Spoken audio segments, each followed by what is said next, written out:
जय हिंद दोस्तों, स्वागत है आप सभी का आपके अपने प्यारे सी YouTube channel BSR learning point में। आज हम फिर से लेकर के आ चुके हैं हिंदी का सेकेंड लेक्चर, जिसमें हम आपको फिर से 50 MBBS वस्तुनिष्ठ प्रश्न बताने वाले हैं। प्रीवियस वीडियो यानी कि पार्ट 1 में हमने आपको 50 प्रश्न दिया था और इस वीडियो में भी 50 प्रश्न होगा, तो कुल मिलाकर 100 क्वेश्चन को आपने कवर किया दोस्तों। तो चलिए वीडियो का स्टार्ट करते हैं बिना किसी देरी के। एग्ज़ाम काफ़ी नज़दीक आ चुका है, तो चलिए हम जहाँ से छोड़ दी चुके थे 50 तक, उसके बाद हम लोग करते हैं। देखिए यहाँ पर आ चुके हैं, तो वीडियो में बने रहिए अंत तक। हम आपको बता दें कि इस PDF में जो भी ऑब्जेक्टिव क्वेश्चंस लिए गए हैं, सारे के सारे सिलेक्टेड हैं, चयनित प्रश्न है, एक भी आलतू फालतू क्वेश्चंस नहीं है। तो वीडियो को लास्ट तक इत्मीनान से देखिए। तो चलिए वीडियो का स्टार्ट करते हैं। कहता है कौन मनुष्य का आदर्श नहीं बन सकती? तो बंदरियां जो है यह मनुष्य का आदर्श नहीं बन सकती, तो ऑप्शन नंबर बी राइट हो जाएगा।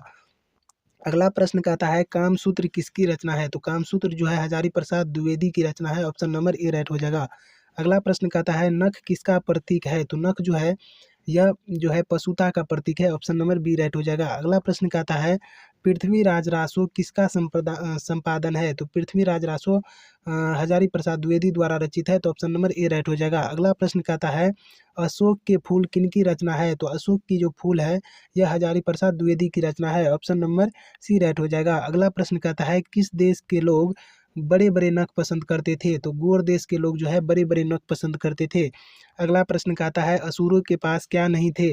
तो असुरों के पास जो है लोहे का अस्त्र नहीं थे, इसीलिए वह हार गई। अगला प्रश्न कहता है कितने वर्ष पहले भारतवासी नाखून को जम के संवारता था?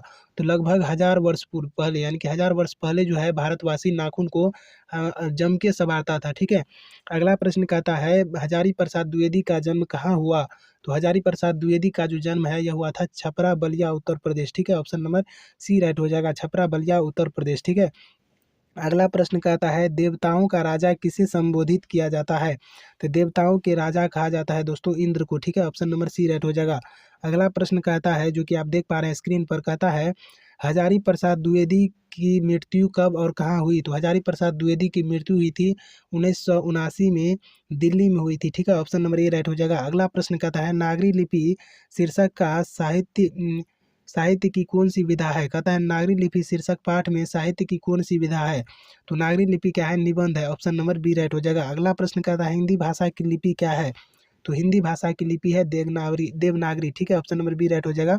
अगला प्रश्न कहता है दोहा कोश किसकी रचना है? तो दोहा कोश जो है यह सरहपाद की रचना है, ऑप्शन नंबर ए राइट हो जाएगा। अगला प्रश्न कहता है नागरी लिपि के लेखक हैं? तो नागरी लिपि के लेखक है गुणाकर मूले, ऑप्शन नंबर सी राइट हो जाएगा। अगला प्रश्न कहता है दक्षिण भारत की नागरी लिपि क्या कहलाती है? तो दक्षिण भारत की नागरी लिपि कहलाती है नंदी नागर। ठीक है, ऑप्शन नंबर सी राइट हो जाएगा। अगला प्रश्न कहता है हिंदी लिखी जाती है? तो हिंदी जो लिखी जाती है वह देवनागरी लिपि में लिखी जाती है, ऑप्शन नंबर ए राइट हो जाएगा। अगला प्रश्न कहता है हिंदी के आदि कवि कौन है? तो हिंदी के आदि कवि हैं सरहपाद। ठीक है, ऑप्शन नंबर डी राइट हो जाएगा। अगला प्रश्न कहता है नागरी लिपि के आरंभिक लेख हमें कहाँ से मिले हैं? तो नागरी लिपि के आरंभिक लेख जो मिले हैं यह मिले हैं दक्षिण भारत से, ऑप्शन नंबर सी राइट हो जाएगा। अगला प्रश्न कहता है नागरी लिपि किस पाठ की कहता नागरी लिपि पाठ किस लिपि में रचित है? तो देवनागरी लिपि में रचित है, ऑप्शन नंबर सी राइट हो जाएगा। अगला प्रश्न कहता है देवनागरी लिपि के टाइप लगभग कितने सदी पहले बने? तो 2 सदी पहले बने, ऑप्शन नंबर ए राइट हो जाएगा। अगला प्रश्न कहता है मूले जी ने मिडिल स्तर तक किस भाषा में पढ़ाया? तो मूले जी ने मिडिल स्तर तक जो है मराठी भाषा में पढ़ा, तो ऑप्शन नंबर सी राइट हो जाएगा। अगला प्रश्न कहता है गुणाकर मूले का जन्म किस राज्य में हुआ था? तो गुणाकर मूले का जन्म जो है महाराष्ट्र में हुआ था, ऑप्शन नंबर सी राइट हो जाएगा। अगला प्रश्न कहता है गुणाकर मूले की शिक्षा की भाषा क्या थी? तो गुणाकर मूले की शिक्षा की भाषा थी Marathi, option number D right हो जाएगा। अगला प्रश्न कहता है अक्षरों की कहानी किसकी रचना है? तो अक्षरों की जो कहानी है यह गुणाकर मूले की रचना है, ऑप्शन नंबर बी राइट हो जाएगा। अगला प्रश्न कहता है सिद्धम क्या है? तो सिद्धम जो है यह एक प्रकार की लिपि है, ऑप्शन नंबर डी राइट हो जाएगा। अगला प्रश्न कहता है किसे देवनागरी की संज्ञा दी गई है? तो काशी को देवनागरी की संज्ञा दी गई है, ऑप्शन नंबर बी राइट हो जाएगा। अगला प्रश्न कहता है गुणाकर मूले की मृत्यु कब हुई? तो गुणाकर मूले की मृत्यु हुई थी 2009 ईस्वी में। ठीक है, ऑप्शन नंबर डी राइट हो जाएगा। अगला प्रश्न कहता है अमरकांत लिखित कहानी का नाम क्या है? तो अमरकांत लिखित कहानी का नाम है बहादुर। ठीक है, ऑप्शन नंबर डी राइट हो जाएगा।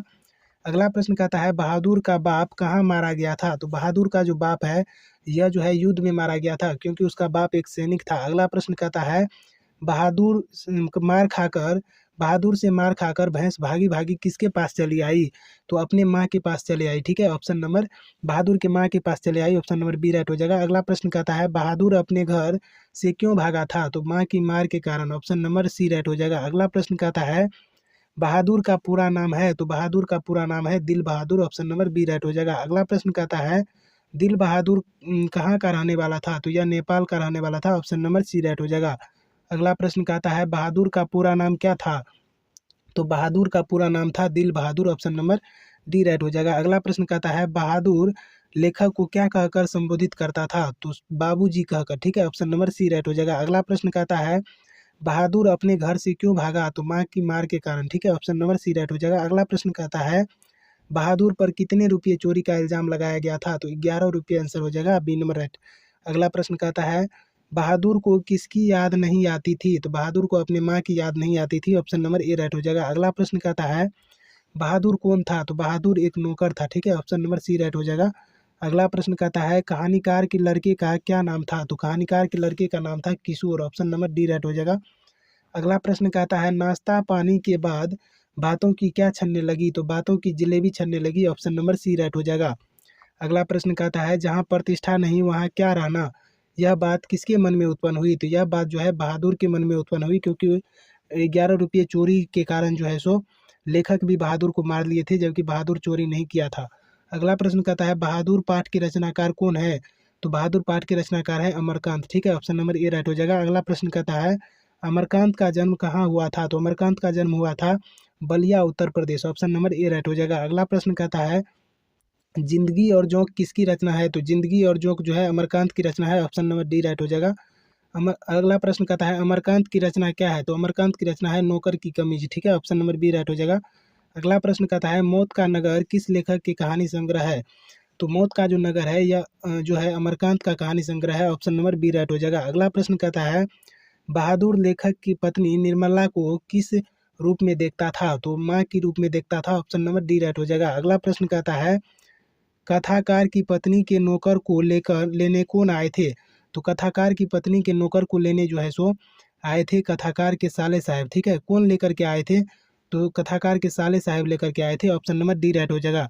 दोस्तों यहाँ पर 100 होगा, 101 दिया गया है। तो ये थे सेकेंड पार्ट के दोस्तों ये 50 एमबीबी वस्तुनिष्ठ प्रश्न। 50 हमने फर्स्ट पार्ट में बताया था और 50 सेकेंड पार्ट में। और अगले पार्ट में हम और सारे ऑब्जेक्टिव क्वेश्चंस लेकर के आएंगे गद खंड के। तो चैनल पर यदि पहली बार आए हैं तो चैनल को सब्सक्राइब कर लीजिए, बेल आइकन ऑन कर लीजिए, ताकि हम जब भी वीडियो अपलोड करें उसका नोटिफिकेशन आपको सबसे पहले मिल सके।